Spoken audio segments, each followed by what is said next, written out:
Hey guys, so I'm back for another video, and today they just dropped the anniversary patch notes like a few hours ago, I think. It's not the entire anniversary patch notes because it's not even June yet, and they are dropping this update like in a few hours. I wasn't really expecting this. I was expecting them to drop it like during June, but I guess we are having an update right now for this like the pre-anniversary, I guess. So yeah, I'll be going through like the updates as well as the characters. And there's the anniversary. First of all, there's the anniversary hawk pass. So yeah, it's just a hawk pass, and then you can get like here are the rewards. And for the normal reward, right, that means like the free one, you can get like one copy of uh Hawk as an SSR character. He's okay lah, but he's nothing too crazy. To be honest, I'll go through his skills later on, like as as I scroll down further. So yeah, and then as for special rewards, you just get like his cosmetics and stuff, and obviously you get better rewards because it's the paid version. But nothing too special there. You get one copy for free though of Hawk from the Hawk Pass. And then right here there's like the roulette wheel. So you just clear like clearing main stage, 3 stages, boss battles, death matches, SP dungeons, oh my god, training caves, which is like basically normal, like basically you do like whatever content and then they'll just give it to you. Like you can just do anything and you'll probably get some.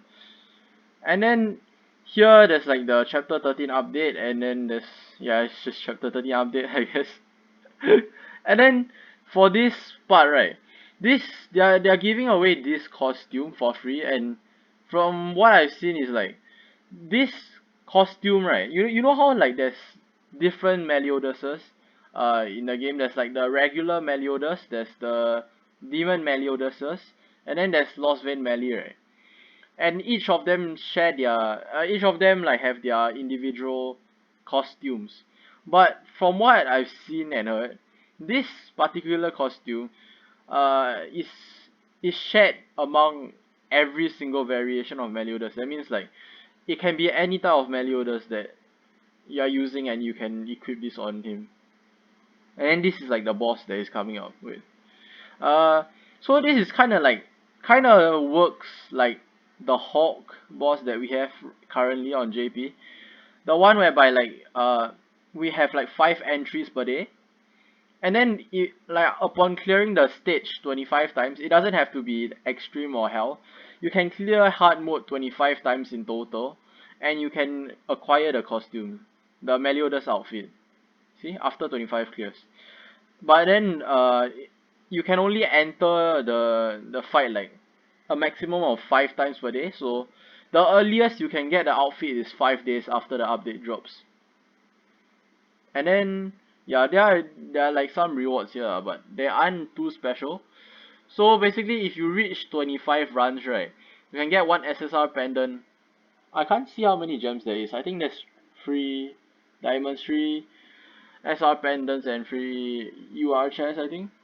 So these aren't that insane in terms of the ladder rewards, but you can get a free outfit, so that's pretty cool.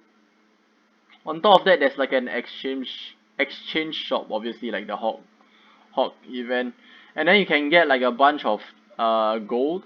You can get like some awakening materials and raid materials, as well as like a maximum of 3 SSR pendants, and you can get like one more copy of the Hawk for free as well. And then there's character growth event, gear gacha SSR rate up. So here is where you can spend all your gold. And then after that there's hero enhanced rate up for super success and ultra success. So it'll be easier to level up your characters.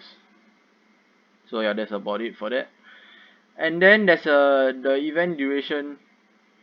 And then there's like an additional event whereby like you can get like another copy of Hawk after completion. These aren't that hard because you see, spin the roulette 3 times, enhance a hero 5 times, clear SP dungeon 3 times. It's pretty easy pretty easy mission. So you basically just get another free copy of Hawk, and then there's a full awakening support event. So during this event, clearing the mission will allow you fully awaken a unit of your choice. You will need to use a full awakening item, sorry, but before 29th July. So you just get like one of these things, right? And then I'm pretty sure they just make it so that I'm pretty sure it just takes your unit to like level 86 stars. So yeah, that's pretty cool. It'll save you guys some resources, and it's definitely gonna help me because my account is still pretty new for JP. So the resources saved are gonna be pretty beneficial for me. And then after that, there's like this phase whereby we can spawn demon raids after one clear of boss battles, so you won't have to use as much stamina, because if you are doing the extreme stage, right, and it doesn't have like the half stamina event, you only need to spend a maximum of 20 stamina to spawn a demon. You can even do the easier stages if you want to save more stamina, but I normally just do the extreme ones. And then chapter 13 update right here, and then here are the addition of 2 new characters. So here is where I start developing like mixed feelings. Like the Hawk, as you can see, right, they are giving away free copies of him, right? So it's like a free to play unit. So like he doesn't so he's since he's a free to play unit, he's probably not gonna be that good, right? I kinda already saw that coming. So I wasn't really that disappointed. And I'm not disappointed with the other unit, the Elizabeth, but you know, I'll talk about it after I talk about Hawk. For Hawk, right? Oh my god, voice crack. For Hawk, uh, the first skill inflicts pierce equal to 400% of attack to one enemy. This is at rank 3 though, so at rank 1 it will be probably around like 200% or so. Single target pierce abilities aren't the strongest, so it's okay lah, but it's not that great. And then the second card inflicts explode damage equal to 400% of attack on one enemy explode after one turn. If I'm not wrong, right, I've read the skills, his ability somewhere else, and it said that like rank 1 and rank 2 it explodes after 2 turns, I'm pretty sure, and only at rank 3 it explodes at 1, which means that it's okay, if you didn't know, explode works like a bleed debuff, but it has slightly more damage. But the thing is that if you are using a rank 1 and rank 2, right, yeah, as if it explodes after 2 turns on rank 2 as well, it might be a visual, it might be a typo. But if at rank 2 it explodes after 2 turns, it will mean that you have to wait 2 turns before it will actually do damage, which is pretty bad. Because bleed debuffs, poison debuffs, they do the damage from the debuff like the following turn. But rank 3 it explodes after 1 turn, but you know, it's pretty difficult to get rank 3 cards, and it's not that worth it generally. He's out, right? Inflicts damage equal to 560% of attack to one enemy, decreases HP related stats by 40% for 2 turns. This, I mean, it's okay, but 40% HP related stats decreased is pretty strong, but the card itself doesn't really hit hard, so you need to out someone and then do your damage afterwards. Because 560% to one enemy isn't really that strong. It's pretty low multiplier actually, so yeah. The 40% is pretty potent though, but his out itself doesn't hit that hard. As for his passive, increases all of the hero's basic stats by 50% excluding PvP. But the thing is that this is not this is gonna be nerfed to 15% on 29th June. So like right now it's 28th May. So like we will have like 1 month of having Hawk providing like 50% of heroes base stats in PvE content. So that's pretty cool, I guess. So you can get like ridiculous stats right now, like when he drops because we're gonna have the unchanged passive for like an entire month. So I guess you guys can find something to like take advantage of with this passive. Because 50% of heroes base stats is pretty, it is really high. It's like a lot. 15% is still decent, but I mean it only works in PvE, so it isn't as important. So yeah, these are the obtainable locations for the Hulk. Now the main unit, right? The main unit of this pre-anniversary banner is the Warrior of Holy War Goddess Elizabeth. So it's the one with wings, obviously, because it's the goddess version. And then skill 1, let there be light. Cancel stances. Wait, it cancels stances? I didn't even know that. I didn't even know it cancels stances. Okay, yeah, forgetting. Okay, continue. I'm gonna continue. Uh, let there be light. Cancels stances on one enemy and inflicts damage equal to 250% of attack and then stuns for 2 turns. Um, what I the thing is that okay, normally, right, I think she's the only person, the only character in the game right now who like inflicts a stun on a level 2 card. I'm pretty sure, you guys can correct me if I'm wrong, but I'm pretty sure that she's the only one. These are like the rank 3 cards, by the way. For both regular cards, they are at rank 3, the stats and multipliers. So normal, like the rest of the units with stuns, right? They stun on level 3s or they stun with their ults. But Elizabeth is the only character that stuns on level 2s, I'm pretty sure. And the but at level 2 she stuns for 1 turn only, but yeah, that's besides the point. A stun at level 2 is really good though. Because as you already know, like petrifying a unit removes like buffs and debuffs, right? So sometimes you have like example a corrosion or something for some, like for example, you have a corrosion or like a bleed debuff on someone, and if you petrify the unit then you'll remove the debuff as well. But if you stun then it wouldn't remove the debuff, so it can be way better than a petrify in certain scenarios. And the thing with stun is that you can actually hit the unit after stunning them, like after stunning the unit, unlike petrify. So yeah, stun is pretty strong, and she stuns at level 2. The only problem with this card is that her multipliers are really low. Like at rank 3 is 250%. Like her multipliers are really low. I think that's the same multiplier as King's level. I'm pretty sure that's the same multiplier as King's card, the petrify card. So yeah, as you know, King's Petrify card doesn't really hit that hard, so yeah, you can kind of expect the same thing. Skill 2 creates a barrier around all allies equal to 300% of attack for 2 turns. At rank 1, it is for 1 turn. I forgot if it's 1 or 2 turns for rank 2, but rank 1 is 1 turn. And then rank 3 is 300% for 2 turns. When attacked, no bonus damage effect will be applied. Exclude rupture. I've read this somewhere else, whereby it said that it doesn't like it's basically you only take raw damage pretty much. So like it doesn't like penetration doesn't count when you have the shield up, the barrier up. So what so like from what I can tell, right, this card is like much better than Merlin's Perfect Cube. From what I can tell, from what I actually need to see like more gameplay of it. But from what I can tell from reading, it's a much stronger version of Merlin's Perfect Cube. Because like Lost Vein Melee, right, he hits very hard on crits, especially crits, right.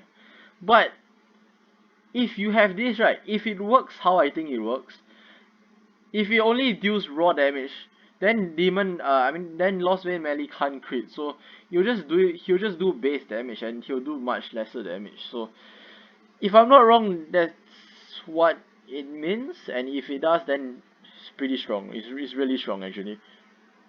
How how is like the main selling point of this unit?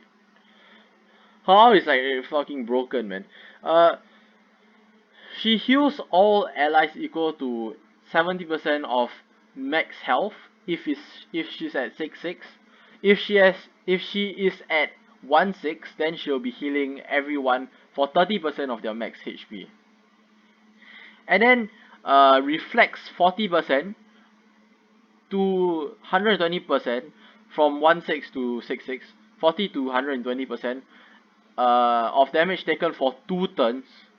So basically this is like, how do I say it? Taizu has like a reflect, but this reflects like more damage.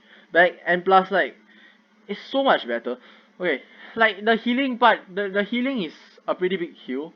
Like it's a pretty big heal, first of all, and then the reflecting part is like so good because it applies the thing, it applies the reflection thing on like all of your allies. So example, like someone does like an AoE attack, like example Blue Demon Meliodas throws an AoE attack, like Lost Vein Melee throws an AoE attack, they are probably gonna die from hitting you, or they are gonna like survive with like really low health. So they're pretty much dead if they hit you with an AoE, like a hard hitting AoE. Most of the time I would say that it would probably one shot though, like the reflection damage. So this is like really strong. Basically, they can't really hit you with any high damaging attacks for 2 turns after you cast your ult. And the thing is that, right, if you get hit while your buff is active, right, after you ult, and then you reflect the damage onto the enemies, after that you're still gonna heal back the damage that you take. I believe like if you 6/6 her, right, if you 6/6 her, if you take damage, you actually like, as long as you don't die, you take damage, you actually heal back more than the damage you took, if I'm not wrong, because there's like regeneration, there's regeneration rate and recovery rate included as well. So I believe at 6/6 you heal more damage than you take. So yeah, that's pretty stupid. Her passive makes it so that like when an ally dies, right, she like revives them pretty much. Example, an Escanor outs one of your units, and that one unit dies from like example full HP, right, and then the Escanor just one shots with an ult. The unit dies and then immediately like revives at full HP. If he died, if your unit, if your character died at like 10%, he got killed off from 10%, he's gonna revive to 10%. Like, yeah, he's gonna revive to 10%. But if he dies from 50%, then he'll revive and heal back up to 50%. So it depends but either way you're still gonna revive someone. Uh, the thing is that it only works like once per match though, so yeah, it's not like you can revive every single unit. That's just gonna that would have been like so broken. But right, if Elizabeth herself dies, then she's gonna revive herself. So yeah, but if a teammate dies, right, then obviously she's gonna revive them.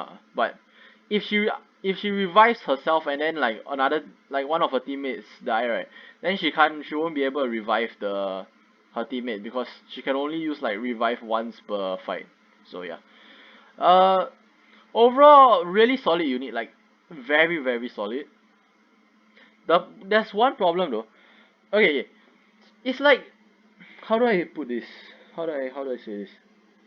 It's like she counters she kind of counters Lost Vein melee because of her ult and her shield. But at the same time, if Lost Vein melee, right, one shots you with his ult, then it wouldn't even matter because you just die. She's gonna like, example, a Lost Vein melee outs you and that shit like one shots your whole team. Only Elizabeth is gonna revive and then your 4th unit is gonna come out. So it doesn't really like matter that much in that case, but other than that, she's pretty good against Lost Vein melee. As long as Lost Vein melee doesn't one shot you with his ult, then you should be fine. The banner itself is really good though. Oh yeah, this is like the Lost Vein melee banner. It's similar. Reason being like, uh, if you don't pull her, right, you can summon her all the way until you spend 900 gems. After you spend 900 gems, you can get a guaranteed copy of either the Goddess Elizabeth or Lost Vein Meliodas. I believe they let you choose between between both of them. So yeah, you can, but most likely you're gonna pull like either one before you even reach 900 anyway, so there's a high chance you can choose the other character that you haven't pulled. So there's a high chance you can get both characters, pretty much, that's what I'm trying to say. So yeah, the banner is really good though. Because like I think it's just here. Okay, the banner is pretty good because I wouldn't say pretty good. It's really really good because like a while back, right? Like I think a week, 2 weeks back, there was like this thing in like JP whereby we had like a chance to vote for which characters we want to come back, right? In like our summons, our banners, and then these are like the top like 12. I don't know. I didn't count how many there are, but yeah, there's like 12 I think. Around 12, I didn't count. I'm just gonna count on 1, 2, 3, 4, 5, 6, 7, 8, 9, 10, 11, 12, 13. Okay, so basically these are like the top characters that we've voted for. So most of these characters are like really top tier, like Derry is very top tier, Blue Lilia is really top tier, Blue Demon Meliodas is top tier, Zelgis is top tier, Escanor is top tier, Valenti is really really good, Istin is really good as well, and then wait, this is Red Esterosa. Who voted for Red Esterosa? Okay, there's Red Esterosa apparently. And then there's Roxy, Zarathus, Gloxidia Mono, and Counter Meliodas. I don't know why people voted for him, but yeah, he's inside. So like, I would say like mm, half of this, like 60% of this banner is like really, really, really good. And plus, the featured characters, right? Like the festival units, there's Lostbane, Meliodas, and Elizabeth inside as well. So like the pool is really really good. So yeah, I would probably summon.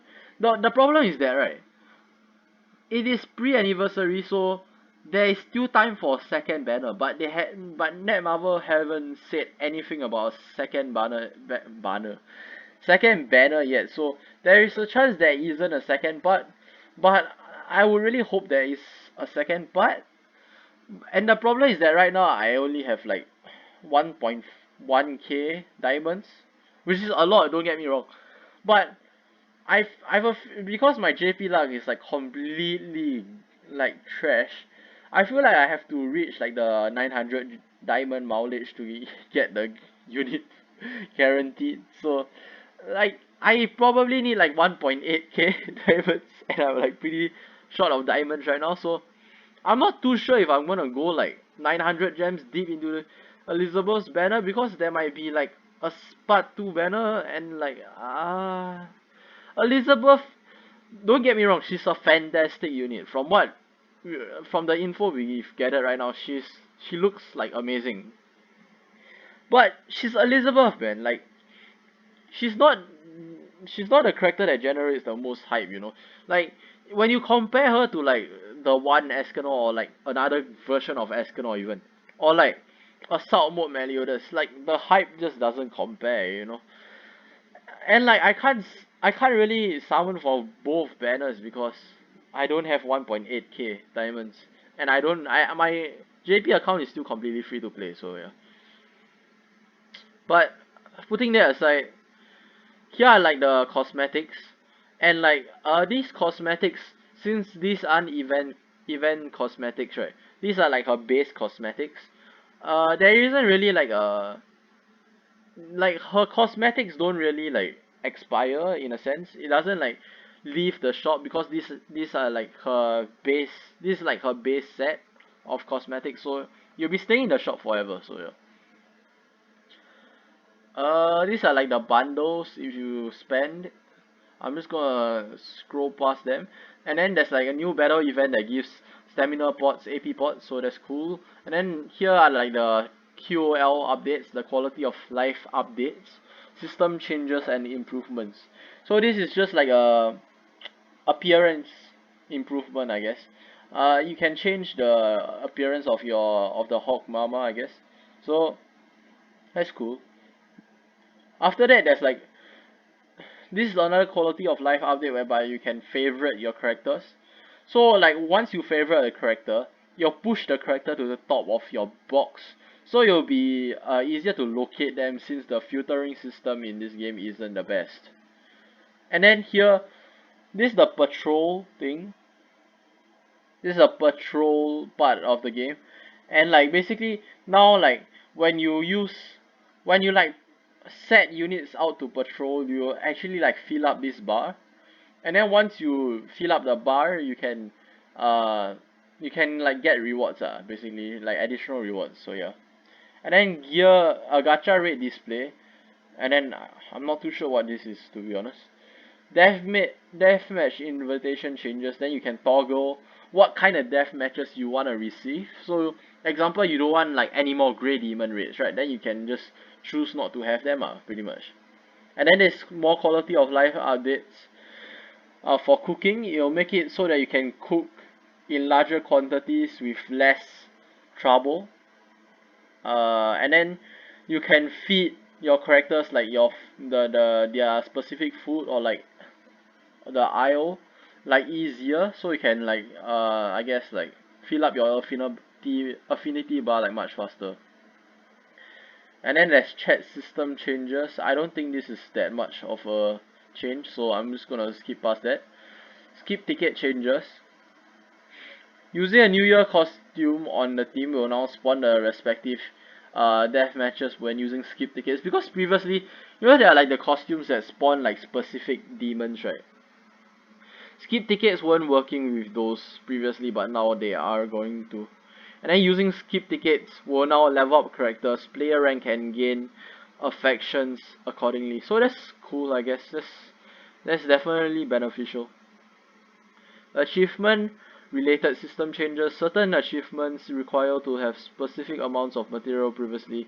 Other changes, you'll be able to get the achievement by having more than what's required. Okay. Hiding menu. So isn't that big of a change. Knighthood battles. Loading. Loading screen. Overall combat class buff. So yeah, you just get an increase to your combat class, I guess. Coin shop display event. Coin shop. Oh, wait, what? Event coin shop items will now be marked with event. So it's nothing major. It's just small things right here. And then there's bug fixes for Knighthood battles, and then others. It's just basically like gear PvP rules changes. So isn't that much, like nearing the end of the like update. But this is the pre-anniversary update, so I guess maybe it's not bad. It's definitely not bad, because the Elizabeth is really strong and the banner itself is really good. But like it doesn't generate the most hype because they dropped Goddess Elizabeth. So yeah, that's about it. I think I covered pretty much everything for the pre-anniversary patch notes, and the video is already getting very long, so I'm just gonna end it off right here.